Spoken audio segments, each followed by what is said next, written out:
custom paint job on the Wiggle Wart? How about bull bluegill? Ready, running guns, time for blast off. Let's go.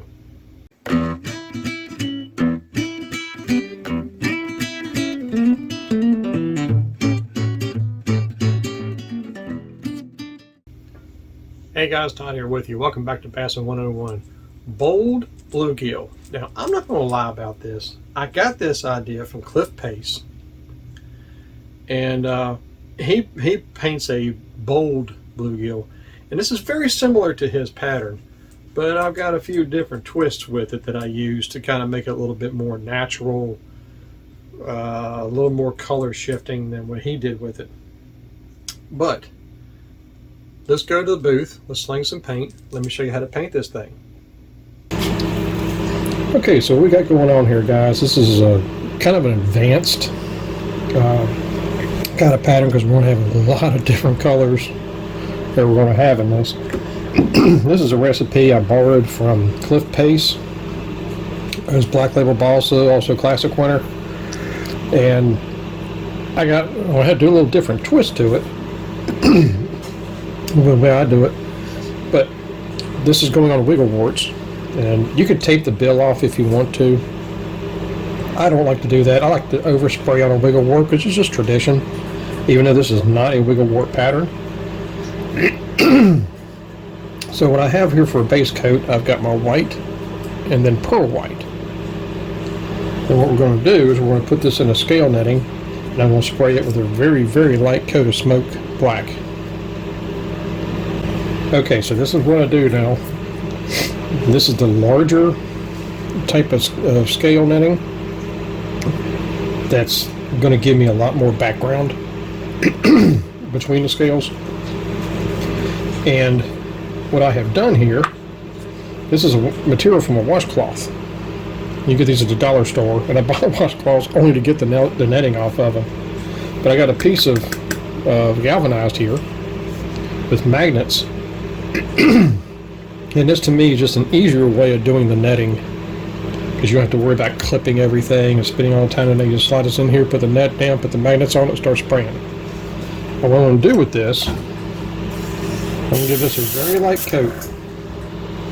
I'm going to leave the bottom pearl. There's just a very light dusting.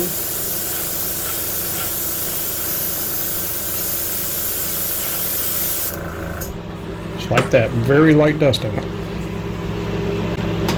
And now we'll do the other side.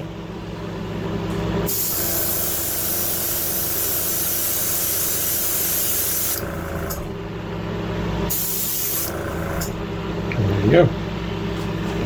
And what you're going to get is a very light smoke black shading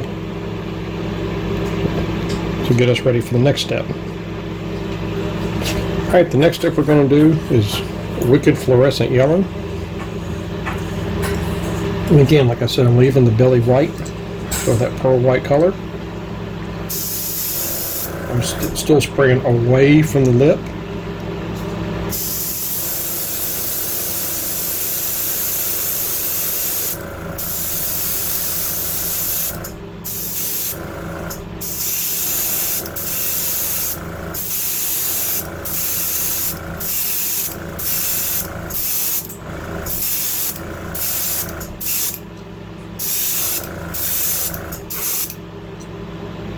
Let's give that a heat set, and we give another coat.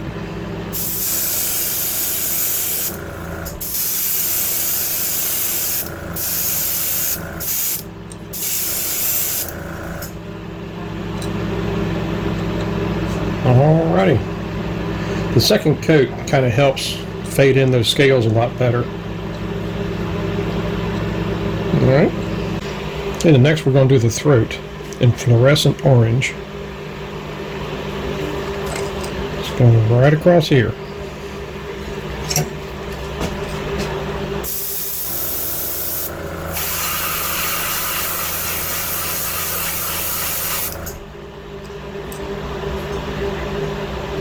Just like that.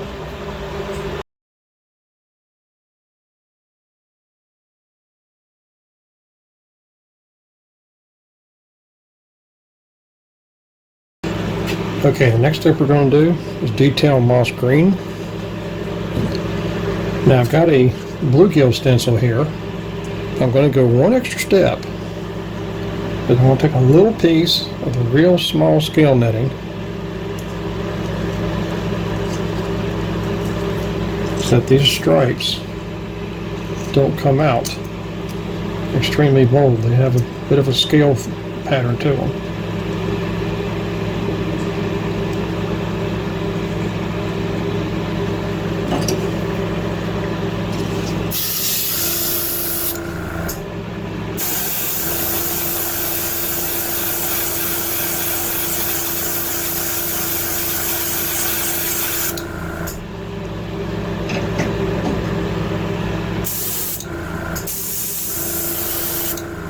You have to go super dark with that. Alright, let's see what we got here.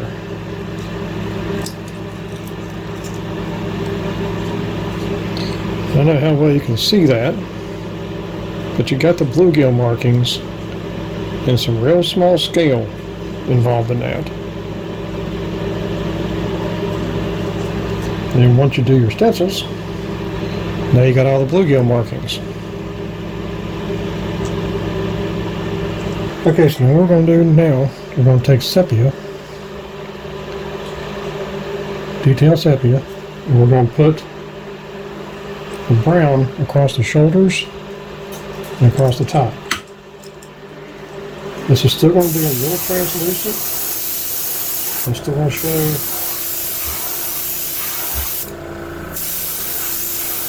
stripes. I'm going to heat set that.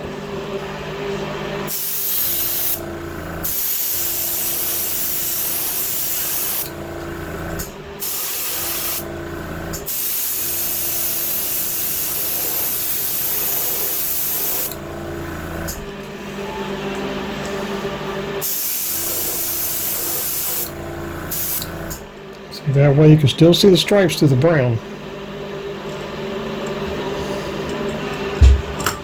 Alright, the next step is going to be the Green Stuff World color shift. This is the Borealis green. What we're going to do is we're going to put a scale across this brown. So I switched to the standard scale netting, and I've got my bait slightly offset so I can get across those shoulders right there.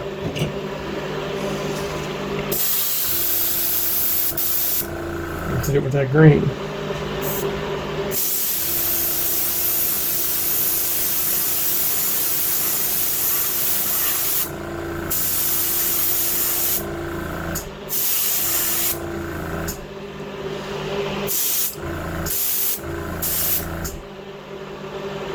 Just like that. Can you see that?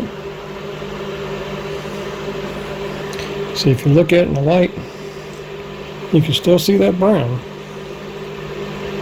But that green scale really pops in that color shift. When the clear coat hits this, man, this is going to be awesome.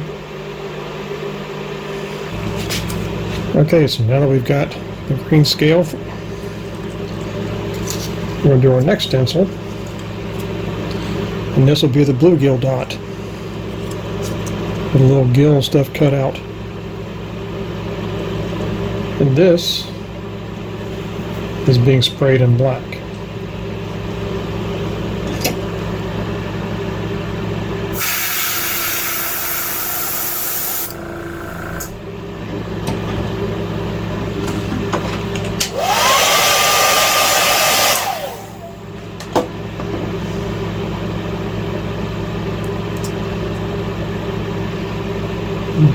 How about that?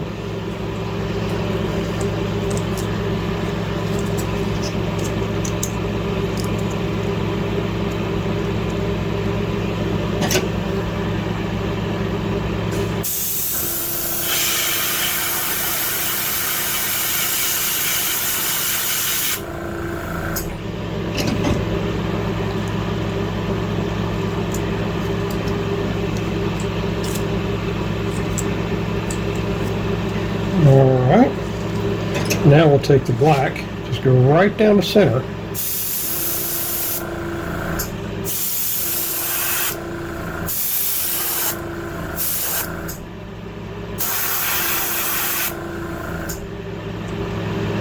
And that's all we're doing, just a line right down the center. You're not trying to go off the shoulders or anything.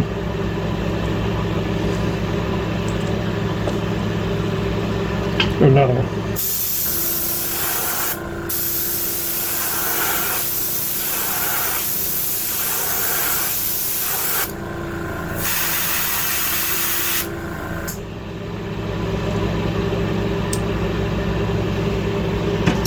Okay, so what I have here is opaque standard red, just opaque red. Nothing bright, nothing shiny. These are for the eyes.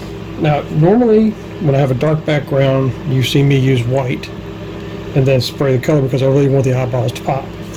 Bluegills don't have that. Bluegills have a very dark eye. Some are red, some are goldish looking, whatever, but I'm going to do this in red.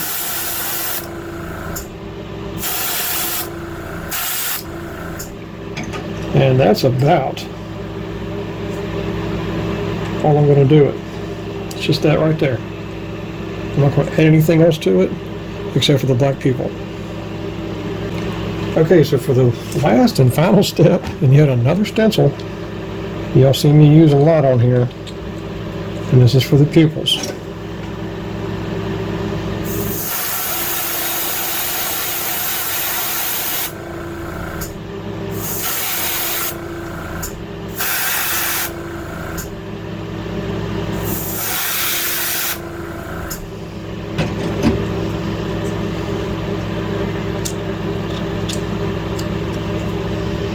And there's your pupils.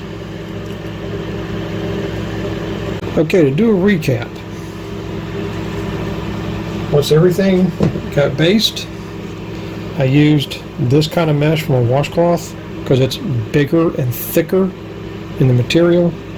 So you get that really good, larger scale effect, which gives me a lot more chartreuse showing up.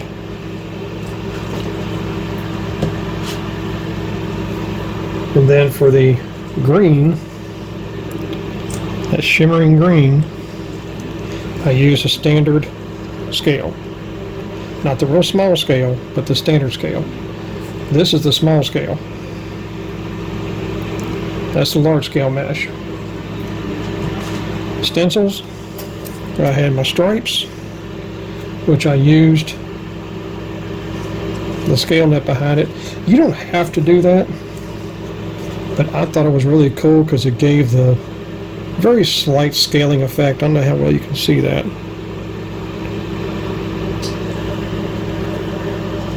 The next stencil we had was the gill plate, which gave us that really nice bluegill type effect. And then of course the eyes.